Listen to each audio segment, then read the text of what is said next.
The morning my son drove me to the care home, he hugged me longer than usual. His voice trembled just enough to sound convincing. "Just for a little while, Mom," he said, "until things settle." My doctor had said the same thing the day before, sitting across from me with that careful expression physicians use when they want to sound compassionate but have already made up their minds. I believed them. What I didn't know was that by the time I packed my suitcase, the old burgundy one my husband bought in Verona in 1989, my son had already scheduled the locksmith. And while I was being shown my temporary room, he was standing on my porch, watching my front door get a brand new lock. That was the moment I learned something that still turns my stomach when I think about it. My own son hadn't convinced me to move into a care home. He had been planning to remove me from my life for 2 years, and he hadn't done it alone. My doctor helped him. "Hello, my dear friends. Grace here. I'm glad you're spending this time with me today." When I first heard Margaret's story, I had to sit quietly for a moment. Sometimes betrayal doesn't arrive with shouting. Sometimes it comes dressed as concern. My name is Margaret Whitmore. I'm 75 years old, and until 3 weeks ago, I lived in the same brick house in Cedar Hill, where my husband Daniel and I spent 42 years of our lives. It's the house where my son Andrew learned to ride a bicycle in the driveway, and where our apple tree still leans slightly to the east after a storm back in 1998. I planted that tree myself with a rusted garden spade and a stubborn determination that something living should remain long after Daniel and I were gone. For most of my life, I was the sort of woman people described as practical. I paid bills on time, kept careful folders in a teak filing cabinet Daniel built in his workshop, and I never once in 75 years forgot where I put the house keys. Which is why what happened next still feels like a cruel kind of theater.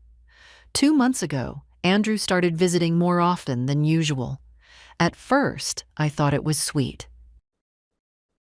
Children get busy with their own lives, jobs, mortgages, grandchildren that arrive smelling like milk and talcum powder. So when your son suddenly shows up twice a week with groceries and questions about how you're sleeping, you tend to feel grateful rather than suspicious. But Andrew didn't ask about ordinary things. He asked strange questions. "Mom, have you ever forgotten to turn the stove off? Mom, do you ever get confused about the day of the week? Mom, where do you keep the house documents again?" The first few times I laughed it off. I told him I might forget where my spectacles are, but I've never forgotten a stove burner in my life. Still, the questions kept coming. Then came the doctor visits. My physician, Dr. Leonard Kessler, had been treating me for almost 10 years. A quiet man, always polite, always measured. At first, he simply suggested routine cognitive assessments, memory tests, word lists, little puzzles printed on white paper. He said they were standard for people my age. I remember one appointment particularly well.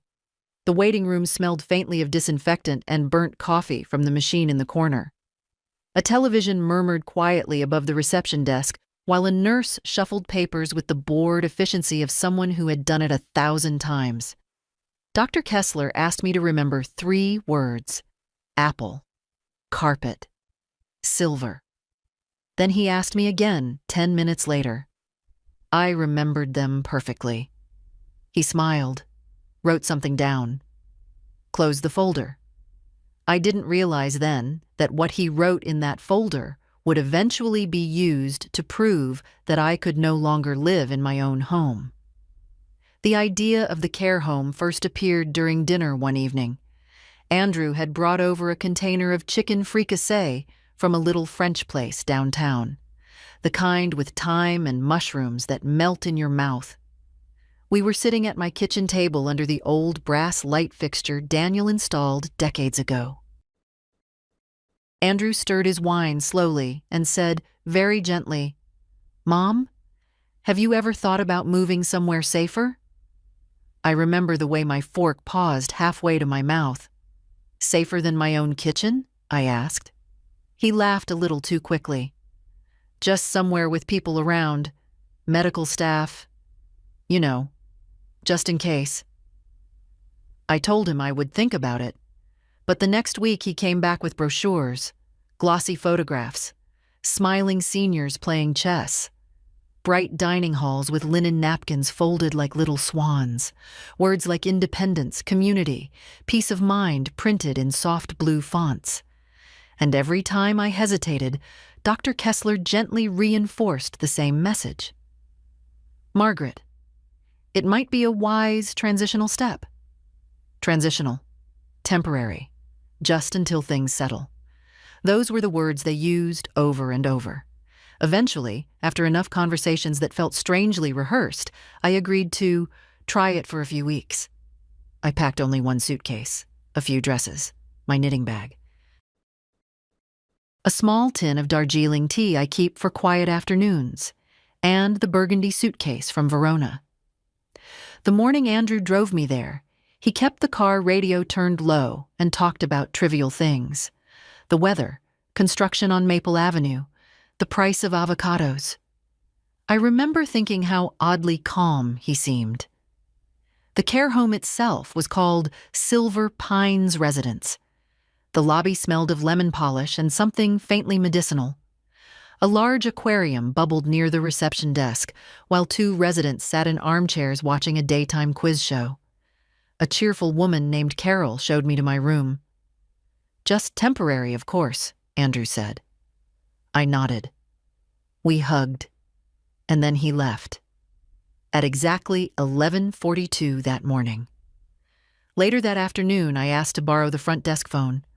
I dialed my home number out of habit, expecting the answering machine to pick up with my own recorded voice. But the line never rang. It went straight to silence. At the time, I thought it must be a telephone issue. It wasn't until the next morning, when my neighbor Linda finally answered my call, that I learned the truth. "Margaret," she said slowly, "I thought you knew. Your son had a locksmith here yesterday." My fingers tightened around the phone. "A locksmith?" "Yes. They changed the locks on your front door." I felt something cold settle quietly in my chest, because suddenly, every strange conversation, every memory test, every gentle suggestion began to align like pieces of a puzzle I never realized I was solving. And for the first time in 75 years, I understood something terrifying. I had not moved out of my house. I had been removed from it. That first night in Silver Pines, I barely slept. The room they gave me was clean enough, I suppose. Too clean in the way places feel when they're scrubbed more for liability than comfort. The bed was narrow, the mattress stiff, and the curtains had a pattern of pale blue leaves that reminded me vaguely of hospital gowns. Someone had placed a bowl of wax fruit on the dresser beside a plastic lamp that hummed faintly when switched on. Temporary, I reminded myself. Just a few weeks. I unpacked slowly that afternoon, placing my things with quiet precision. My knitting bag went beside the armchair. My Darjeeling tea tin sat near the kettle. The burgundy suitcase from Verona slid neatly under the bed. When you reach 75, routines become small anchors. I made my tea exactly the way I always do, water just below boiling, 2 minutes steeping, 1 drop of honey. But when I lifted the cup to my lips, the tea tasted wrong. Not the tea itself. The room. The silence in it. Silver Pines had a strange rhythm at night. Doors clicked shut. Distant televisions murmured through walls. Somewhere down the hall, a woman coughed in a dry, persistent rhythm, like an old metronome.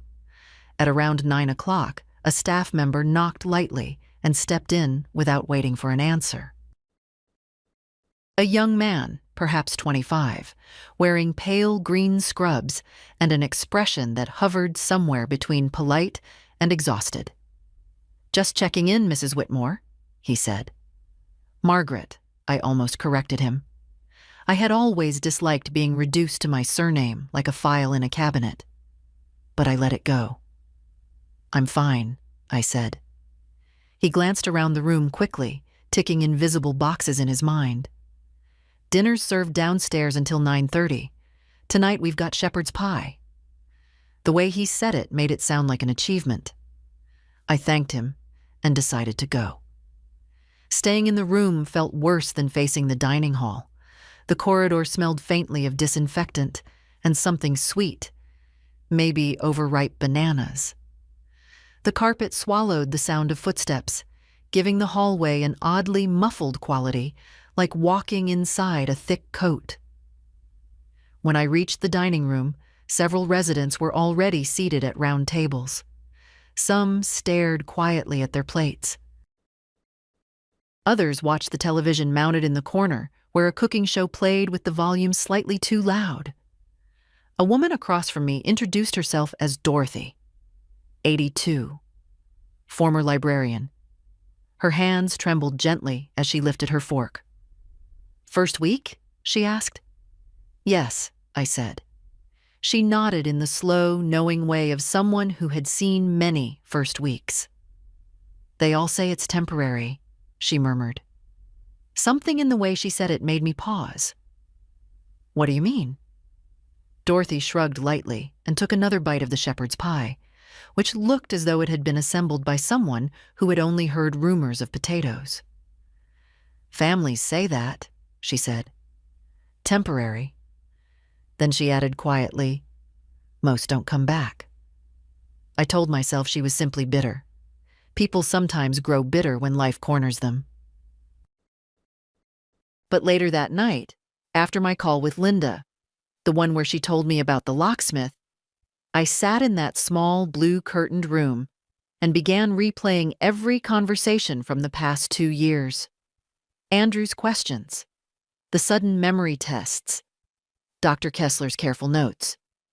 I remembered one afternoon last winter when Andrew insisted on organizing my paperwork to make things easier. He had spent nearly an hour in Daniel's old study, opening drawers, asking about property taxes, insurance documents, even the deed folder Daniel kept wrapped in brown paper. At the time, I had simply made us both tea and admired his sudden sense of responsibility.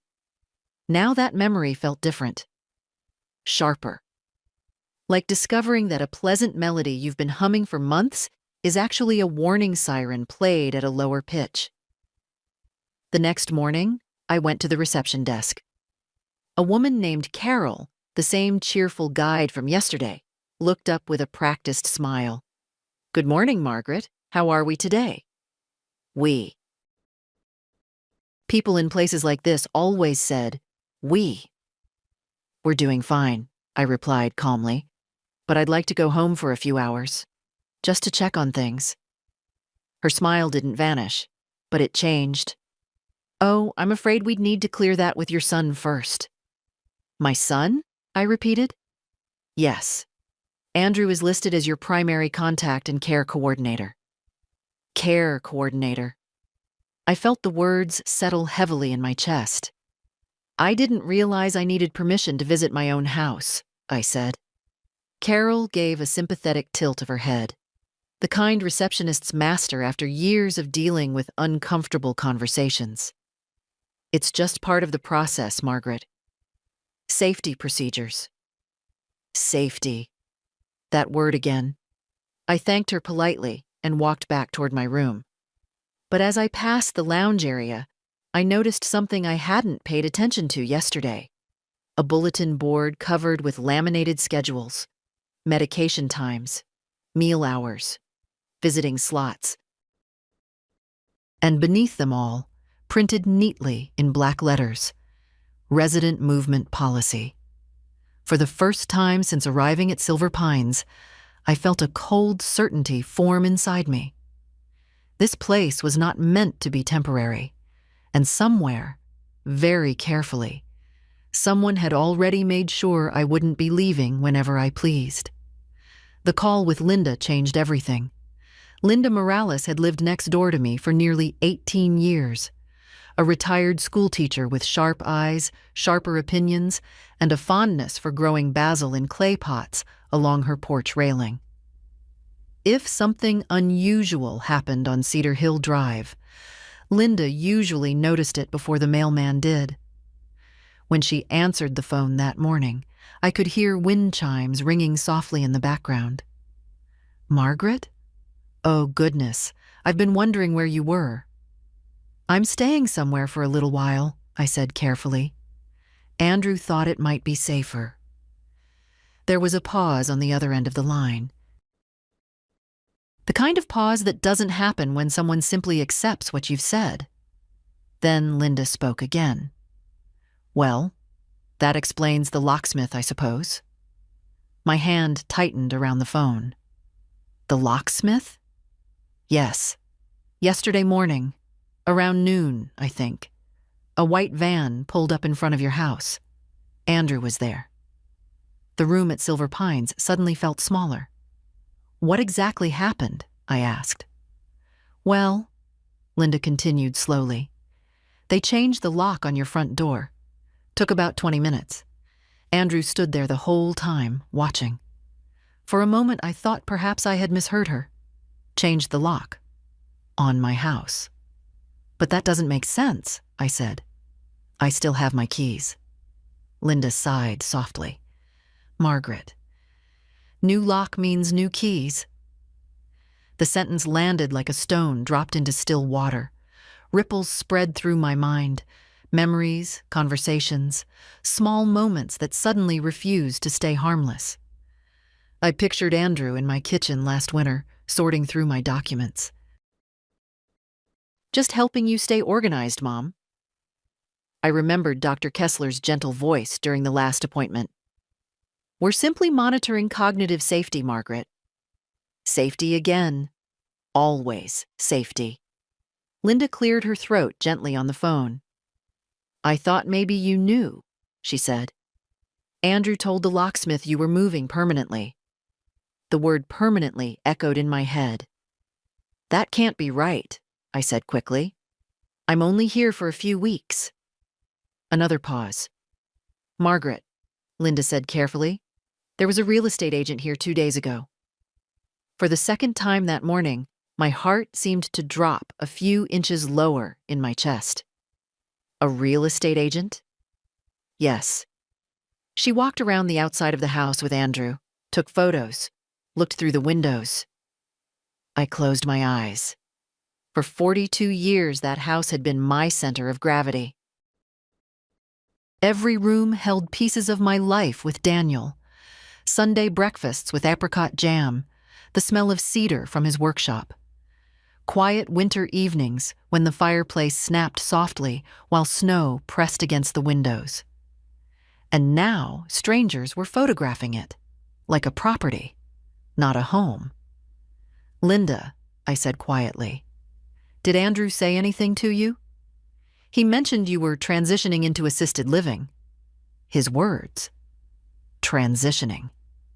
I almost laughed at how tidy the word sounded, as though my life were a spreadsheet being adjusted. Linda's voice softened.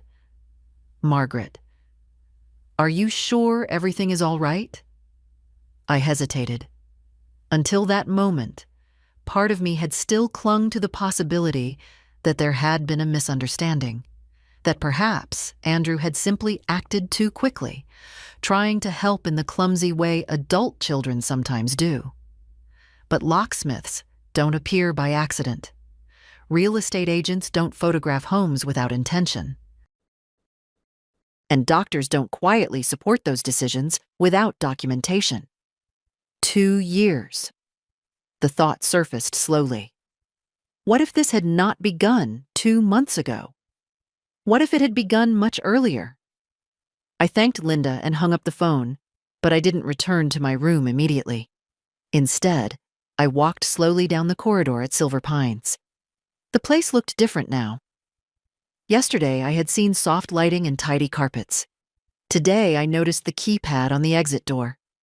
The way staff members glanced up whenever a resident approached the lobby, the small plastic bracelets some residents wore around their wrists. I stopped near the lounge window and looked outside. A delivery truck was unloading boxes near the back entrance. Two nurses pushed a wheelchair across the courtyard while a man with silver hair stared silently at a bird feeder. For the first time since arriving, a very precise thought formed in my mind. If Andrew had already changed the locks, if a real estate agent had already photographed the house, then the decision about my future had been made long before I packed that burgundy suitcase. I turned away from the window, and as I walked back toward my room, another thought followed closely behind the first. If my son had been planning this for years, then somewhere there had to be proof. Once the idea formed in my mind that this had been planned, it refused to leave. I spent the rest of that afternoon sitting in the small armchair beside my window at Silver Pines, my Darjeeling tea growing cold in my hands, while my thoughts moved slowly backward through the past 2 years. At 75, memory doesn't disappear the way people imagine. It simply becomes selective. You remember the things that matter. And suddenly, many things began to matter. The first memory that returned to me was from nearly 18 months ago. I had been in Dr. Kessler's office for what I believed was a routine blood pressure check. The appointment had been oddly long. After the usual examination, he began asking a series of questions that felt strangely formal. "Margaret, do you ever feel disoriented when you wake up?" "No." "Have you experienced difficulty managing your household finances?" "No." "Do you ever forget where you are while driving?" I remember laughing at that one. "Doctor, I've been driving the same 3 streets for 20 years. If I forget where I am, Cedar Hill Drive will have to move." He smiled politely, but he kept writing in the file. At the time, I thought nothing of it. Doctors write things down. That's what they do. But now another detail came back to me. Andrew had been in the room during that appointment. That was unusual. My son rarely attended my medical visits before then. Yet suddenly, he had begun appearing more frequently, sitting quietly in the chair beside the desk, listening carefully as Dr. Kessler asked his questions, almost as if he were collecting information. The second memory came from the following spring. Andrew had insisted on helping me simplify my paperwork. He spent an entire afternoon in Daniel's old study, opening drawers of the teak filing cabinet my husband had built with such pride years ago.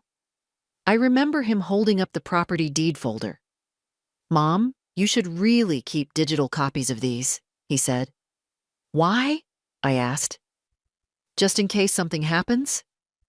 Something happens. That phrase now carried a weight it never had before. I leaned back in the chair and closed my eyes, letting the pieces fall where they would. Another memory surfaced.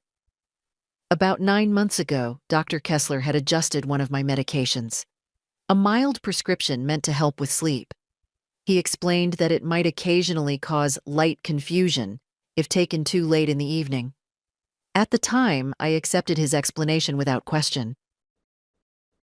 But 2 weeks after starting that medication, Andrew had visited unexpectedly one morning. "Mom, you seem a little forgetful lately," he said gently. Forgetful. The word echoed inside my head now, like a dropped coin rolling across a marble floor. I opened my eyes again. The room at Silver Pines looked exactly the same as it had that morning. Quiet, tidy, faintly impersonal. But my understanding of the situation had shifted completely. This had not begun with the brochures. It had not begun with the care home suggestion. It had begun long before that. 2 years of small conversations. 2 years of carefully written notes in medical records. 2 years of quiet observations being turned into something official. A narrative. That was the word that came to me. Someone had been building a narrative about me. Margaret Whitmore, age 75.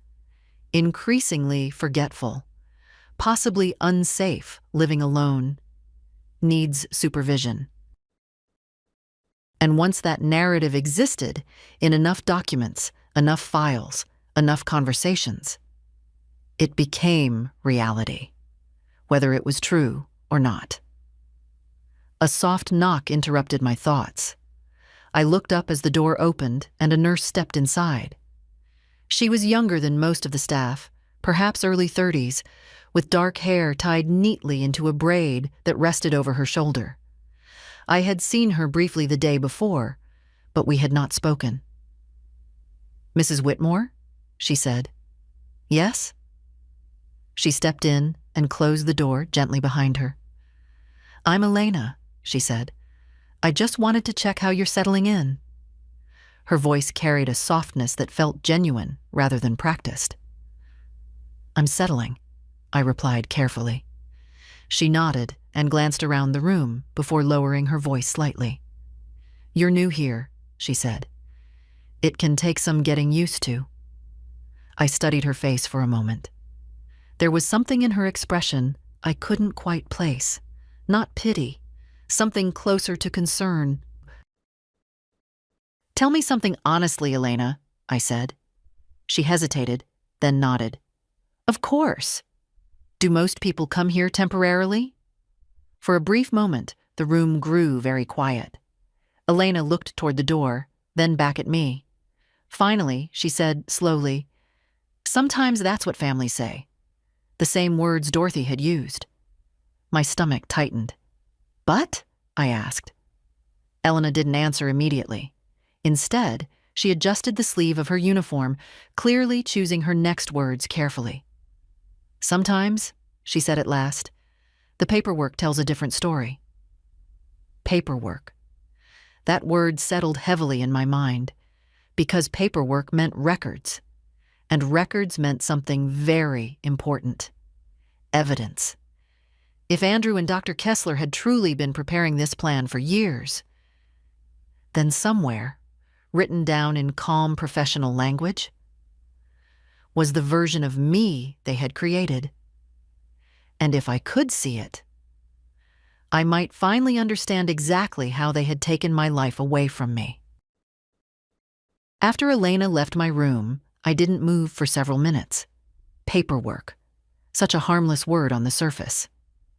People imagine paperwork as dull things, forms, signatures, dull gray folders stacked inside cabinets. But paperwork has a peculiar power. Once something is written down in the right place by the right person, it begins to look like truth. And if a doctor writes it, people rarely question it at all. I stood up slowly and walked to the small window overlooking the courtyard. Outside, a thin autumn wind was moving the branches of a young maple tree planted near the walking path. Two residents shuffled along the pavement with a nurse trailing gently behind them like a shepherd guiding sheep.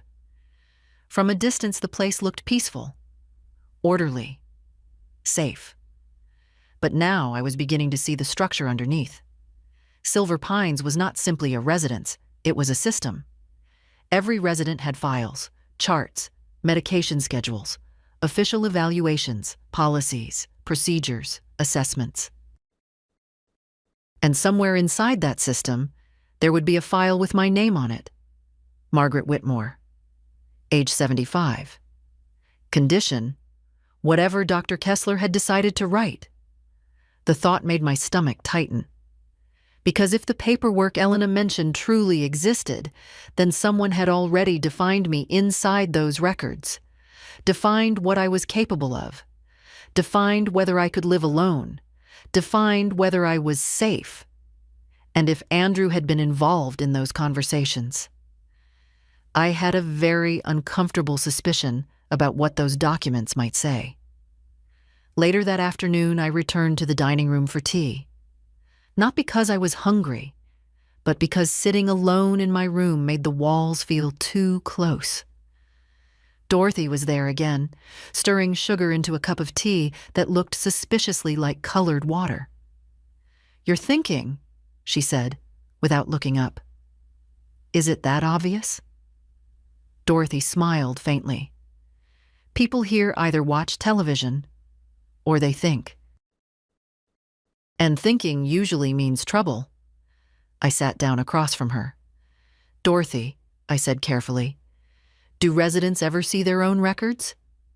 She raised one eyebrow. That depends. On what? On who's asking. Her answer wasn't exactly helpful, but the way she said it told me something important. It wasn't impossible. Why? She asked. What are you looking for? I hesitated. Then I said quietly, the truth. Dorothy studied my face for a moment, then leaned slightly closer across the table.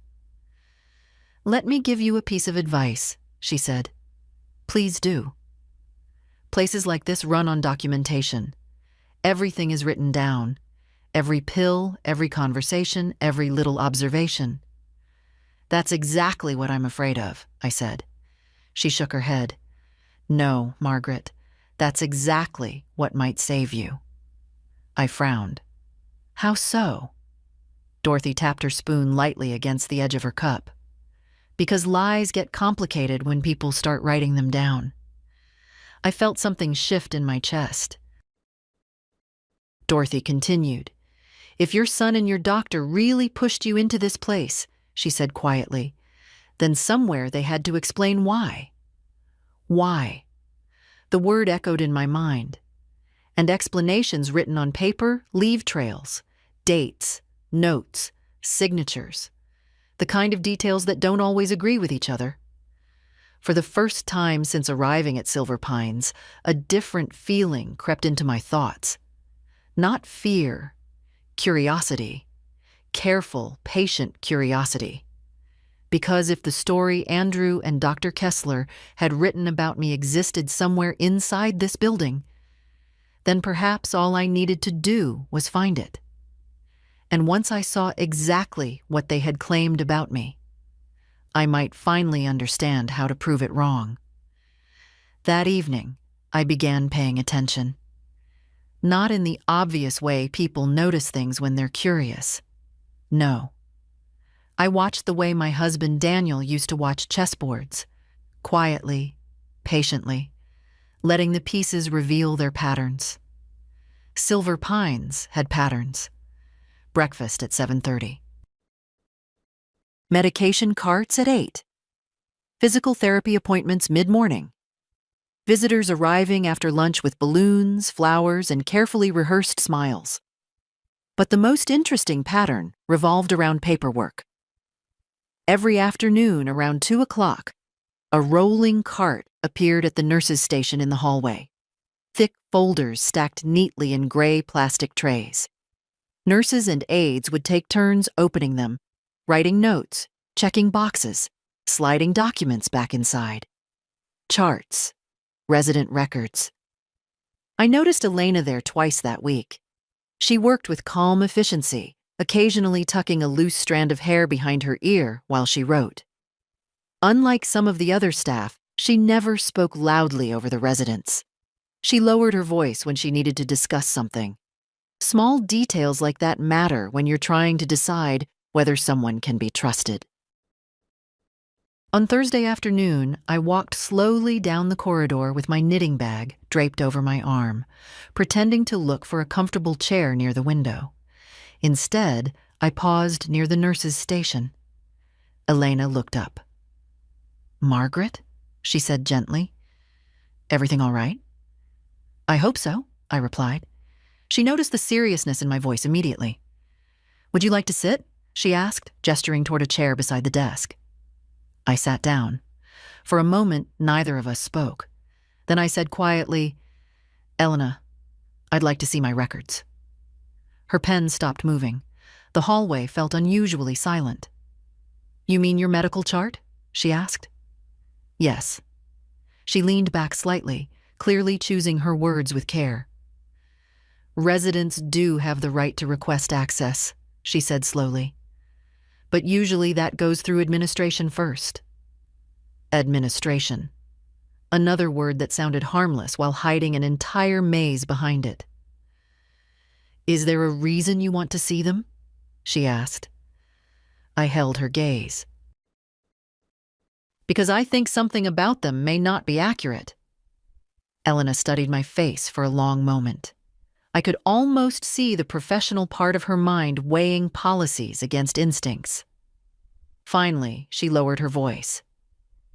"Your primary physician is listed as Dr. Leonard Kessler." "Yes." "And your son Andrew is documented as your medical advocate." "Advocate." That word nearly made me laugh. "Yes," I said quietly. Elena nodded slowly. "Then your file is probably extensive." I expected as much. Another pause settled between us. Then Elena leaned forward slightly and said something that made my pulse quicken. "The administrative office closes early on Fridays." I frowned. "Tomorrow is Friday." She nodded. "And sometimes," she continued carefully, "when paperwork is transferred between departments, charts sit temporarily in the review cabinet before being filed again." My mind sharpened instantly. "Where is this cabinet?" I asked. Elena hesitated for a fraction of a second. Then she glanced down the corridor. "Second door past the therapy room," she said quietly. "Staff records room." I let the information settle without reacting too quickly. "Thank you," I said. She met my eyes again. "Margaret," she added softly, "if there's something wrong in those files, it's better to know." "Yes," I replied. "Better to know." That night, I lay awake in the narrow bed, listening to the quiet mechanical rhythm of the building. Doors opening, distant footsteps, a cart rolling somewhere down the hallway. Somewhere in this place there was a folder with my name on it. Inside that folder would be the official version of Margaret Whitmore, the woman Andrew and Dr. Kessler had described to the world. Forgetful, unsafe, unable to live alone. But the thing about written stories is this. Once you read them carefully enough, you begin to see where they stop matching reality. And tomorrow, for the first time since I arrived at Silver Pines, I intended to read the story they had written about me. Friday mornings at Silver Pines always smelled faintly of cinnamon oatmeal. It drifted from the dining hall down the corridor in a warm, sleepy cloud that made the place feel almost comfortable, almost like an ordinary apartment building instead of a carefully controlled facility. Almost. I ate breakfast slowly that day. 2 slices of toast, 1 boiled egg, weak coffee that tasted vaguely like burnt acorns. Around me, the dining room hummed with its usual quiet routines, forks scraping plates, a television muttering the morning news, aides reminding residents about medication schedules. I watched the clock above the door, 9:10, 9:25, 9:40. Patience had always been one of my strengths. Daniel used to say I could outwait a thunderstorm. By 10 o'clock, the administrative office door down the hall had already closed for the day. I had seen the manager leave with a leather briefcase tucked under her arm. Now the building moved with a slightly different rhythm. Fewer supervisors. More routine. Exactly the kind of environment where small, unnoticed movements become possible. I returned to my room briefly, picked up my knitting bag, and stepped into the hallway as though I were simply looking for a sunny chair. The therapy room stood halfway down the corridor, its glass door revealing 2 residents slowly lifting rubber exercise bands under the supervision of a physical therapist. Second door past it.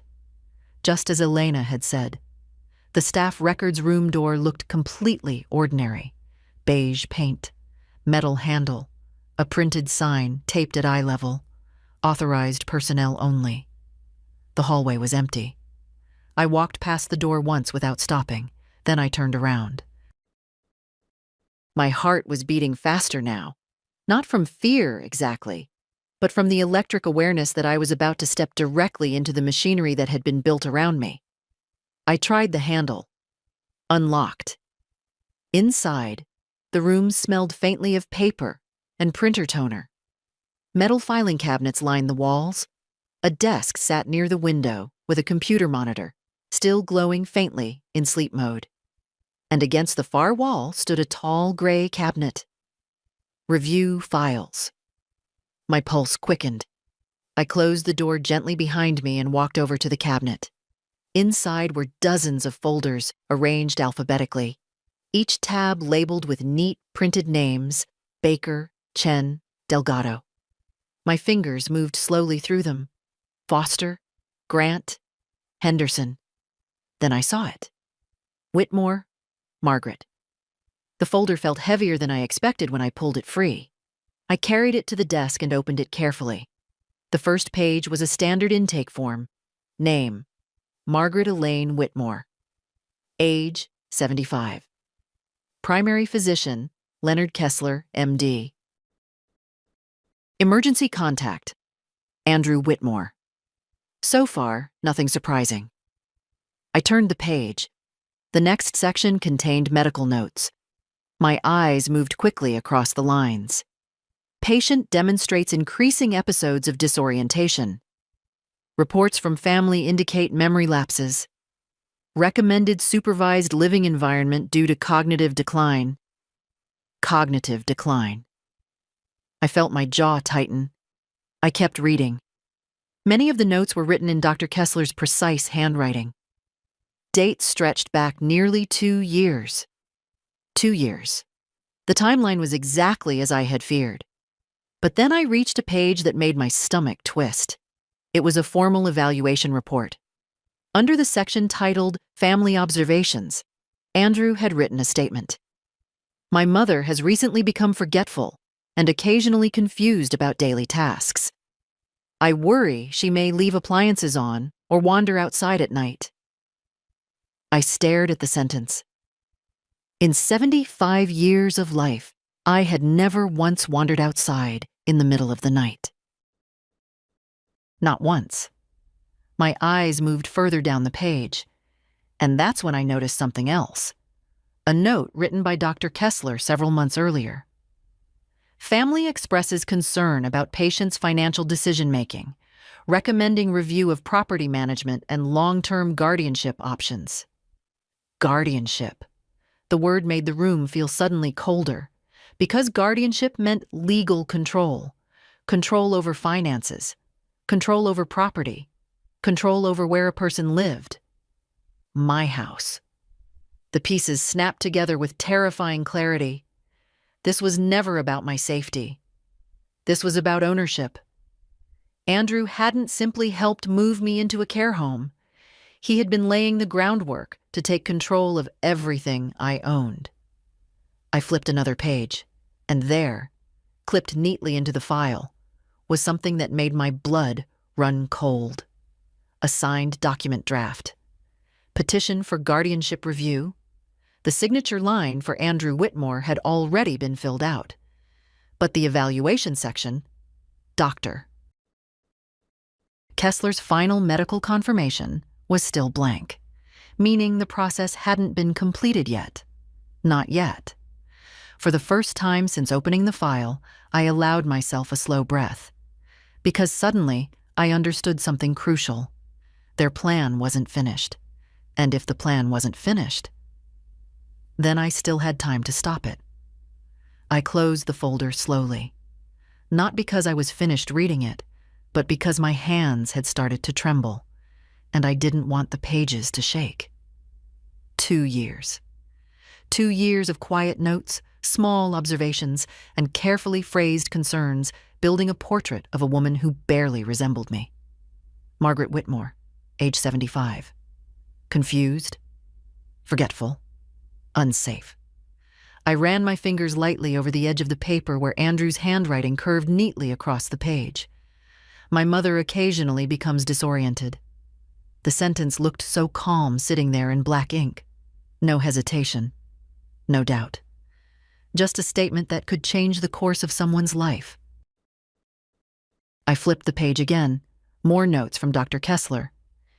Patient advised to consider supervised living arrangement. Family involvement recommended for decision-making. Long-term guardianship evaluation suggested. Each line was written in the tidy language doctors use when they want to sound objective, professional, responsible. But now that I read them closely, something about the wording began to bother me. Not what the sentences said, when they were written. I looked again at the dates.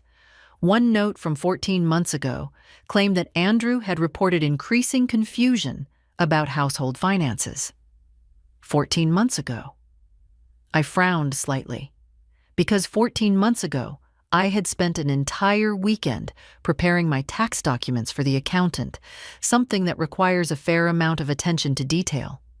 I remembered it clearly.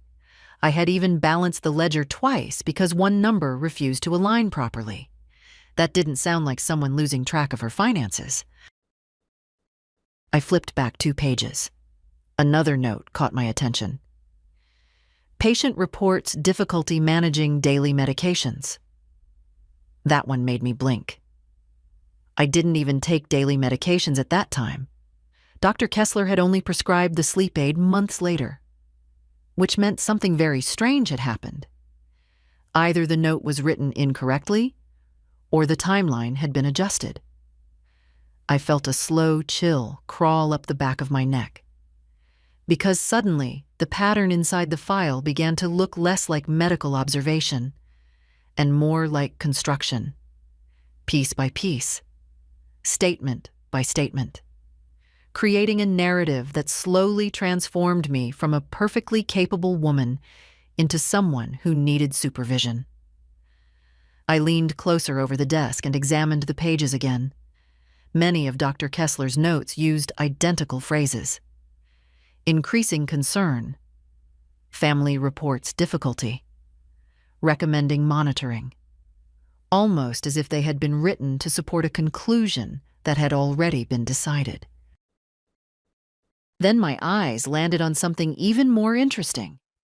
A document clipped near the back of the folder. A consultation summary. The date was 6 months ago. Under the section labeled Family Meeting, there was a short paragraph written by Dr. Kessler. Discussed future guardianship considerations with patient's son. Family expresses willingness to assume responsibility for patient's financial and residential decisions if cognitive decline progresses. I read the sentence twice. The wording seemed harmless at first glance, but something about it unsettled me. Family expresses willingness. That meant Andrew had already discussed guardianship with the doctor. 6 months ago. 6 months before I was ever shown a single brochure for Silver Pines. Which meant the idea of placing me here hadn't started with concern about my safety. It had started much earlier, in conversations I hadn't even been part of. I felt anger rise slowly inside my chest. Not the hot, explosive kind, but something colder and far more focused. The kind Daniel used to call engineering anger. The kind that doesn't shout. The kind that builds. I carefully returned the pages to the folder exactly as I had found them. But before closing it, I looked once more at the guardianship petition clipped to the back. Andrew's signature was already there.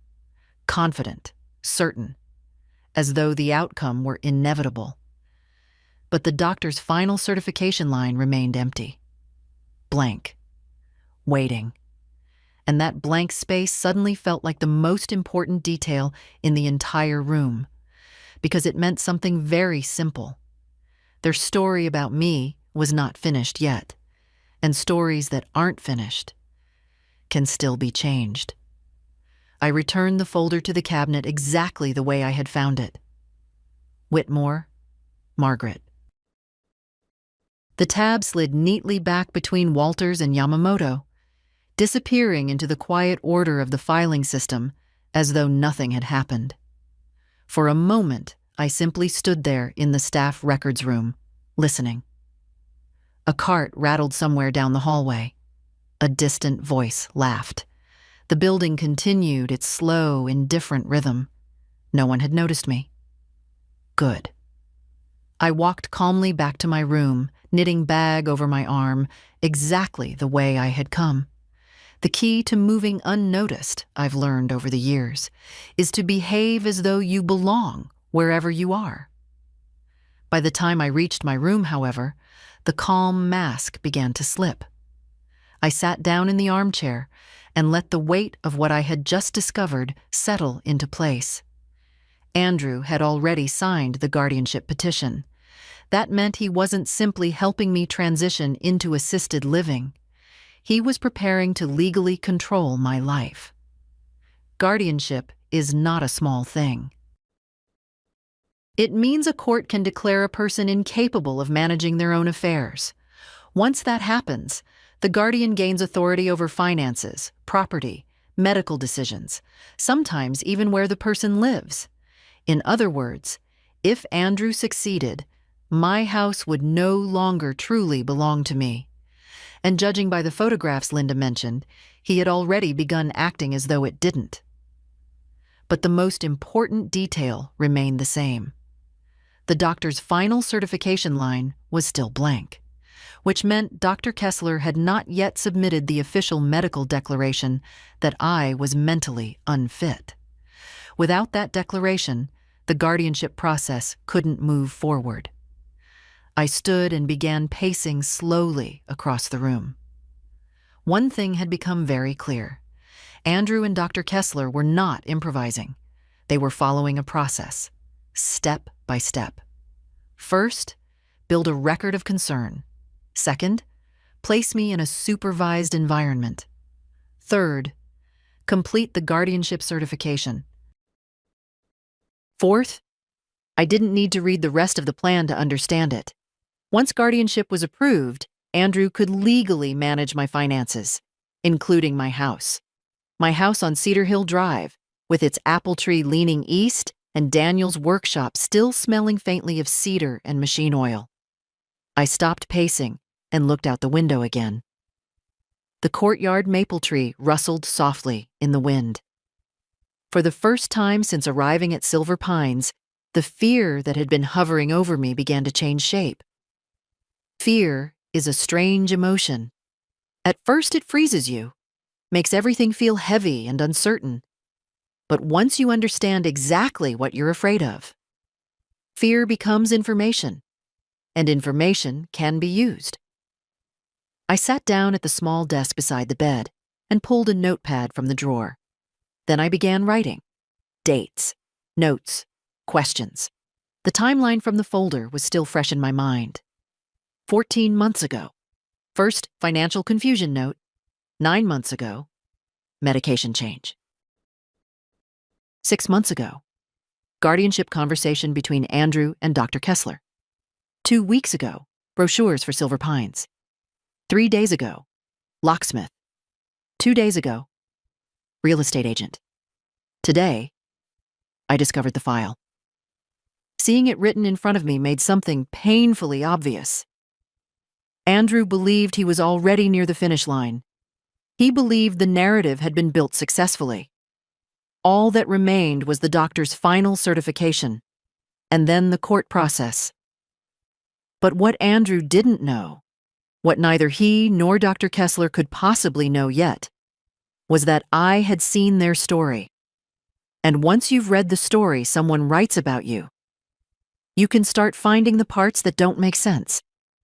The lies, the contradictions, the little details that collapse when someone begins asking the right questions. I set the pen down and looked at the list. The plan Andrew had built over 2 years looked impressive on paper. But like many plans, it had one critical weakness. It depended on everyone believing I was exactly the woman described in those medical notes. Confused, forgetful, passive.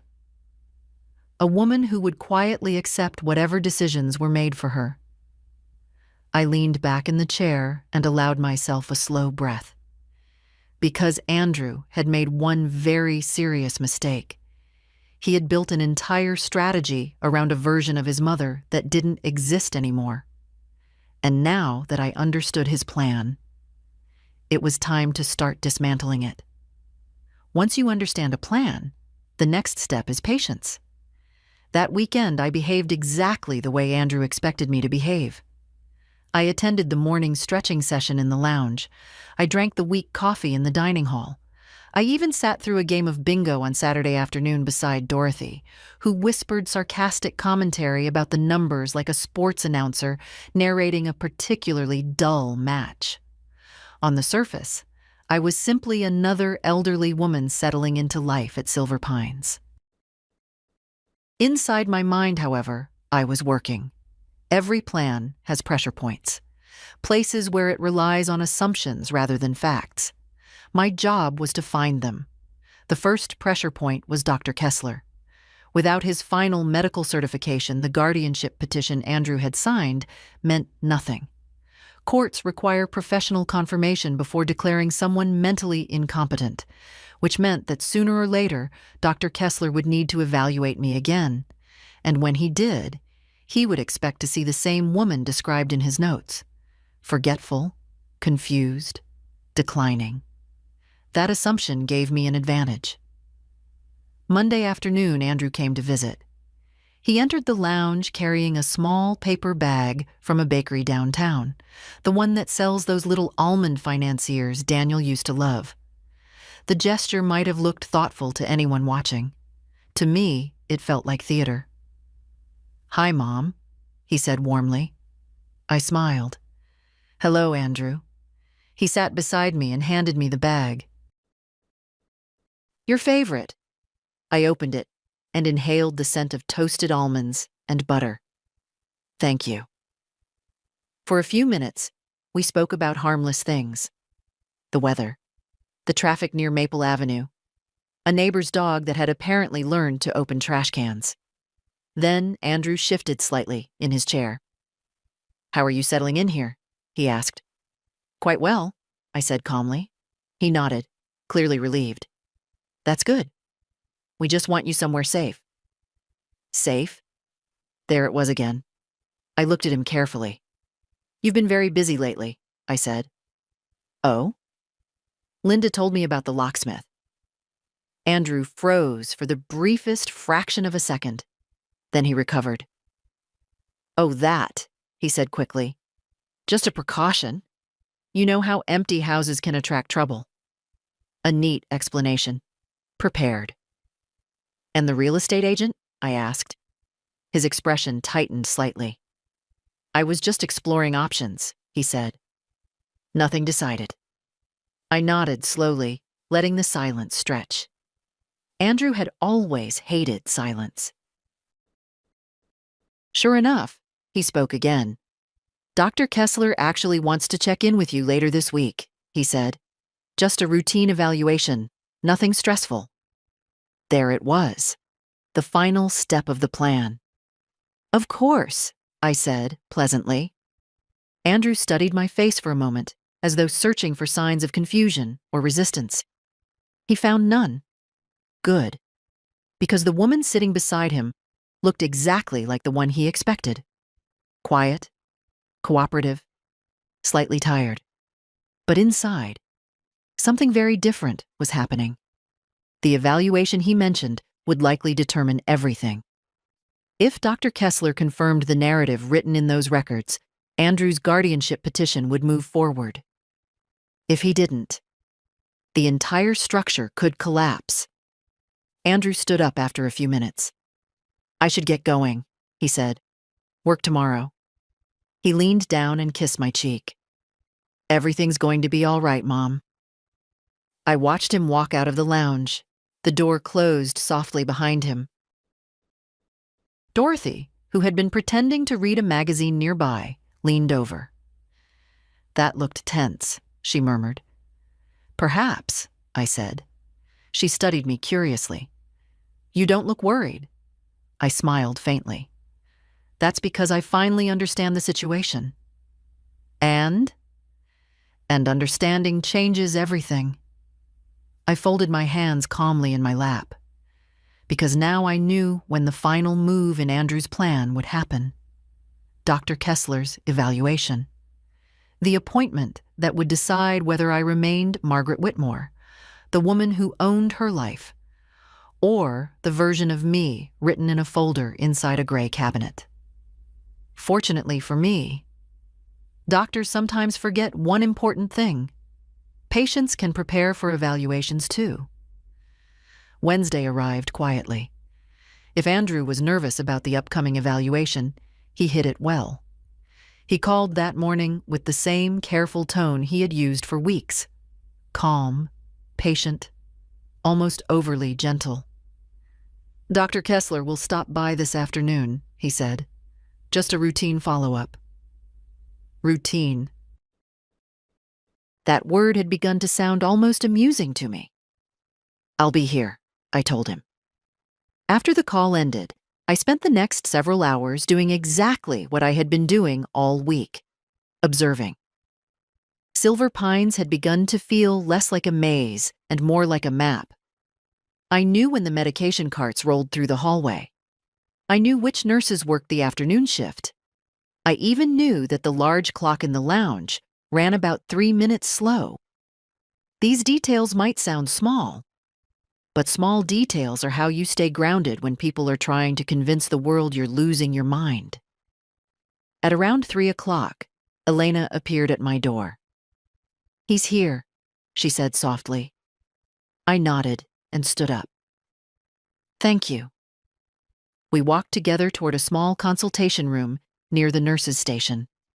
The room looked exactly like a dozen other medical offices I had visited in my life. Neutral walls, a desk, 2 chairs, and a faint smell of disinfectant that never quite fades. Doctor. Leonard Kessler sat behind the desk when I entered.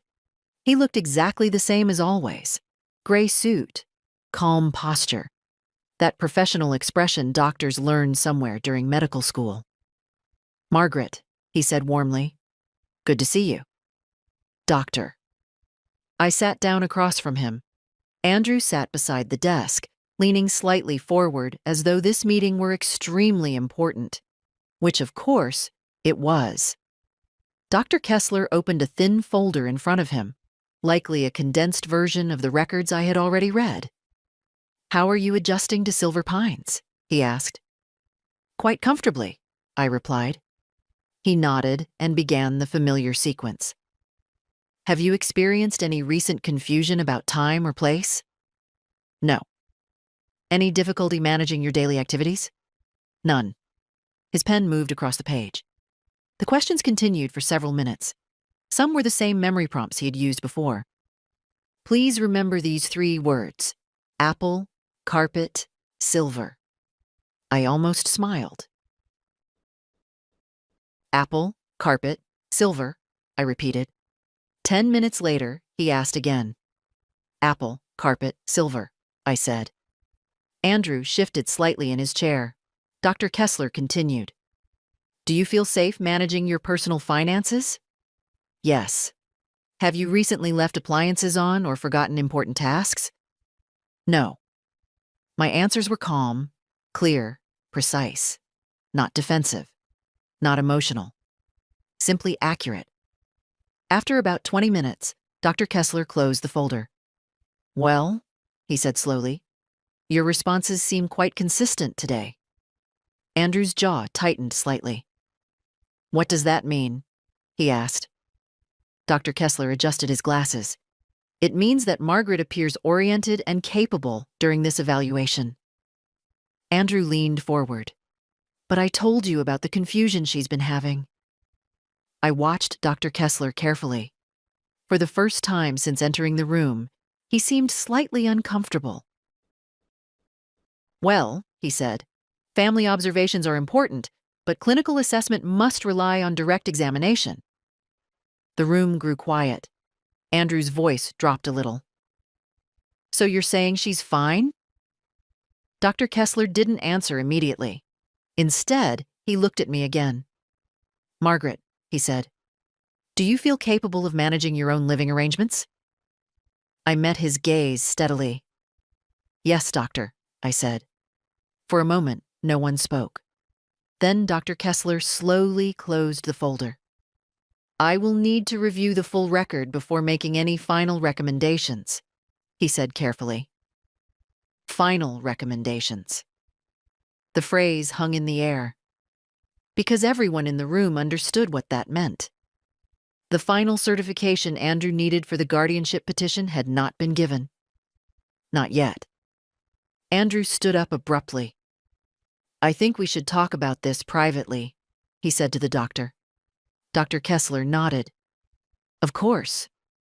I rose calmly from my chair. "Thank you for the evaluation, doctor." He gave a polite smile. "Thank you, Margaret." As I stepped out into the hallway, Elena glanced up from the nurse's station. Her eyes searched my face. "Well?" she asked quietly. I allowed myself the smallest smile.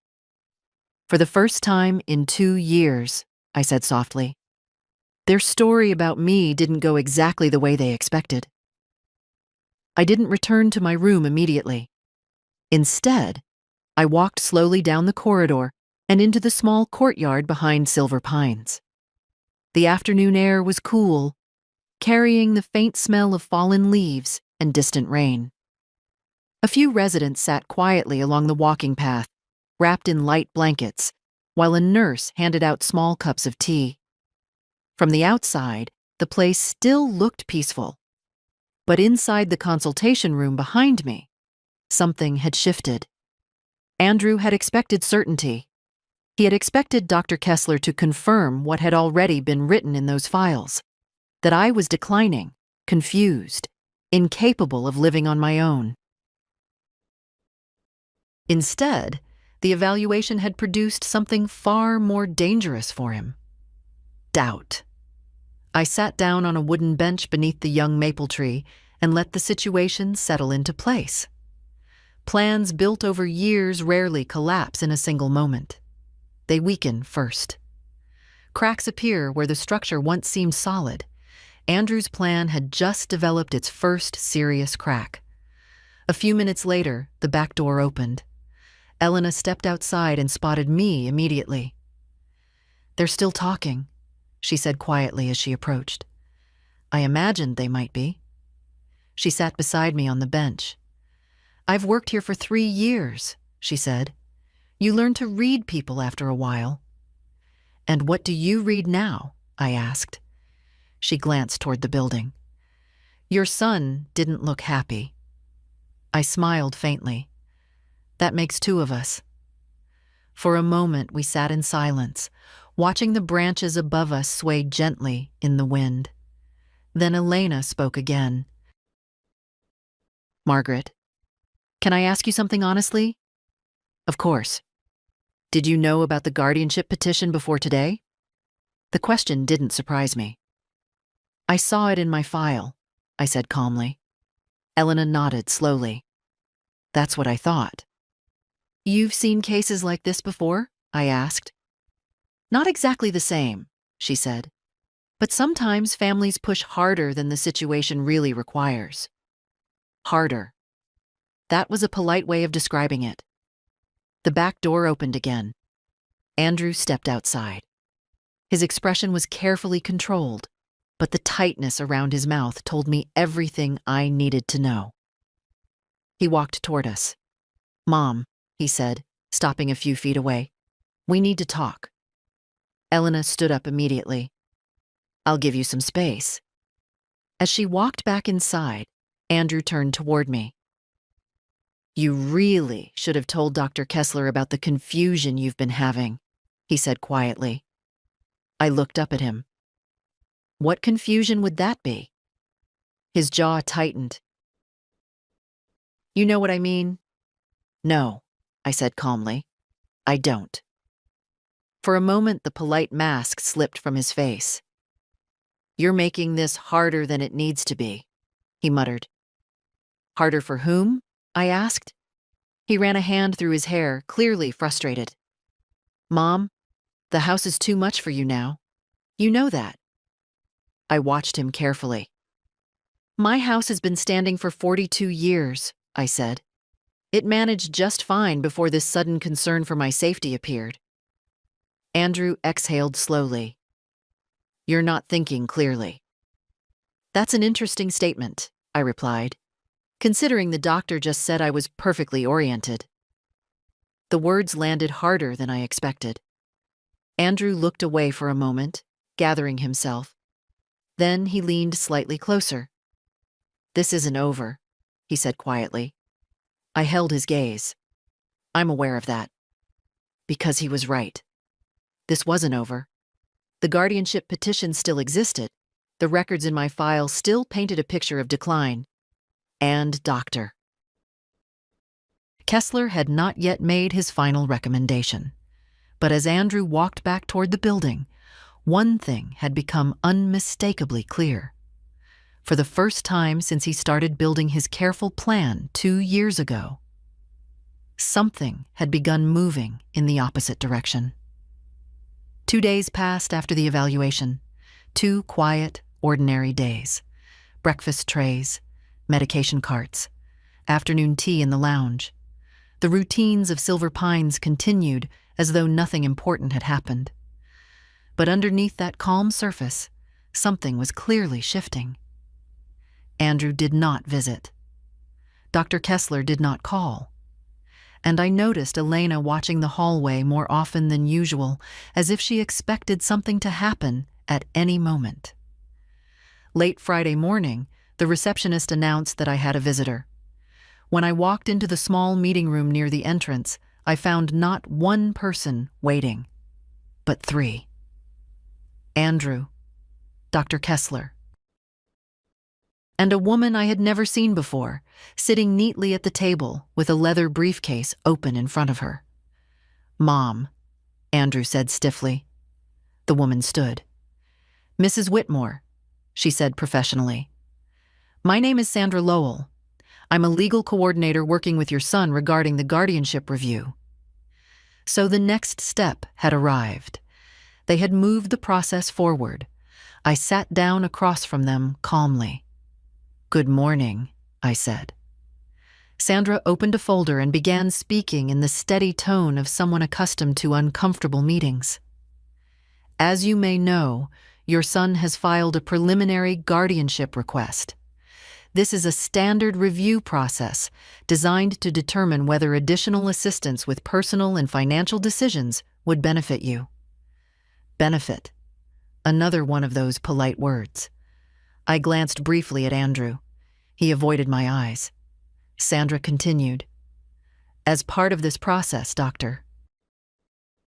Kessler has been asked to provide a final medical evaluation confirming whether guardianship is appropriate.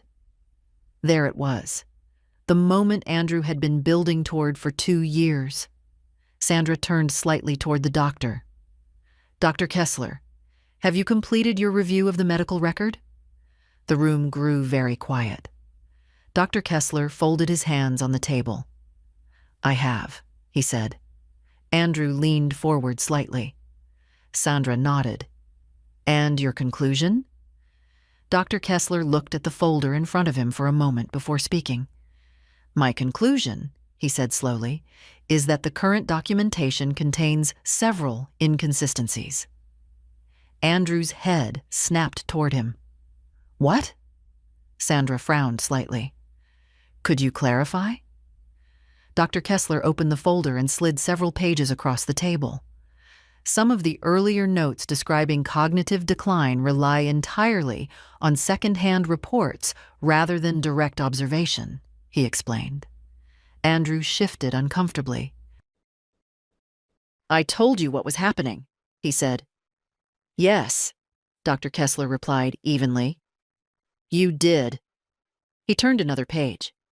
However, during my recent evaluation, Mrs. Whitmore demonstrated full orientation, intact memory recall, and no observable impairment in reasoning. Sandra looked from the doctor to Andrew. So, you're saying, I'm saying, Dr. Kessler continued, that I cannot ethically certify cognitive incapacity based on the evidence currently available. Andrew stood up abruptly. This is ridiculous. Sandra raised a hand. Mr. Whitmore, you've been documenting this for 2 years, Andrew said, turning to the doctor.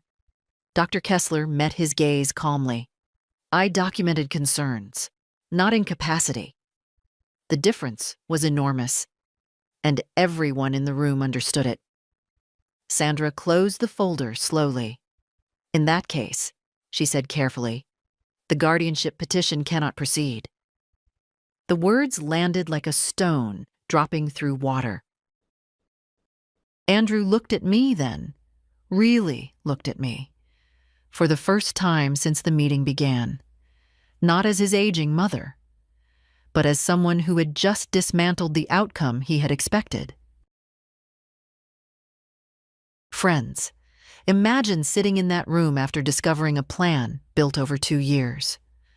Margaret stayed calm, spoke clearly, and suddenly, the entire story written about her began falling apart. Tell me honestly, what would you have done in her place? Andrew grabbed his coat. This isn't finished, he muttered again. Then he walked out. The door closed behind him, and for the first time since the locksmith had changed the locks on my front door, the balance of power in the room had completely changed. When the door closed behind Andrew, the silence in the room felt heavier than anything that had been said.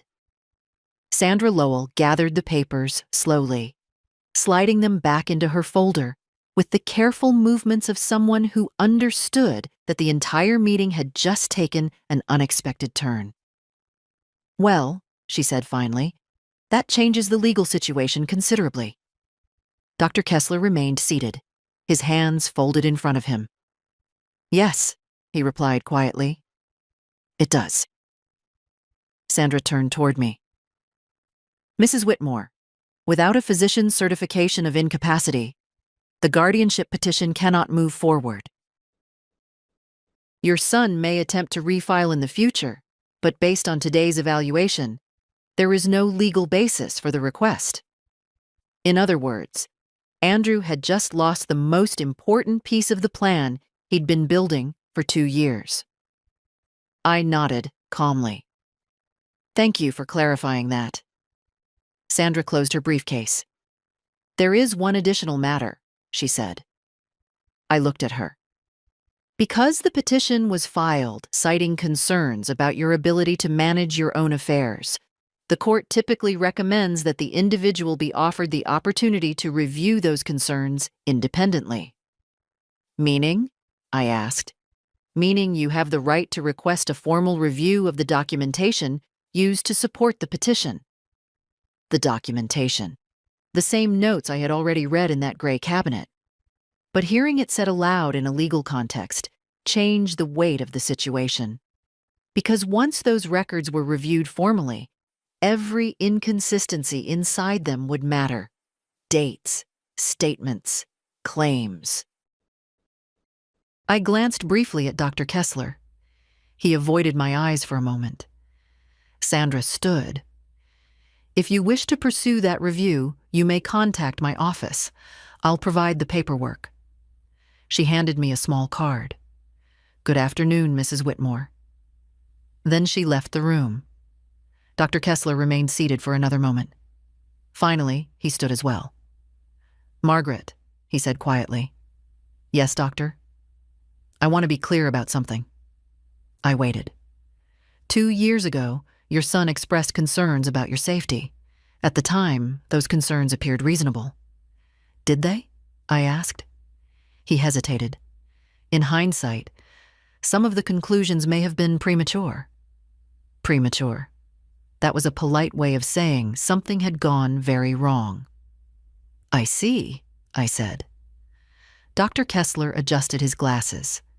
If you choose to return home, I will update your medical record accordingly. Return home. The words landed softly, but their meaning was enormous. Because for the first time since arriving at Silver Pines, someone in authority had acknowledged the possibility that I did not belong there at all. Thank you, doctor, I said. He nodded once and walked out. I remained in the room alone for a few moments. The quiet felt different now, not oppressive. Open. Eventually, I stood and walked slowly back into the hallway. Elena looked up from the nurse's station the moment she saw me. "Well?" she asked. I stopped beside the desk. "The guardianship petition is finished," I said. Her eyes widened slightly. "Finished?" "For now." A slow smile spread across her face. I had a feeling. Dorothy was sitting in the lounge again when I passed by. She lowered her newspaper. "Judging by your expression," she said, "something interesting just happened." I paused beside her chair. "You remember what you said the other day?" I asked. "About documentation?" "Yes." Dorothy grinned. "Lies get complicated when people start writing them down." I nodded. That's exactly what happened.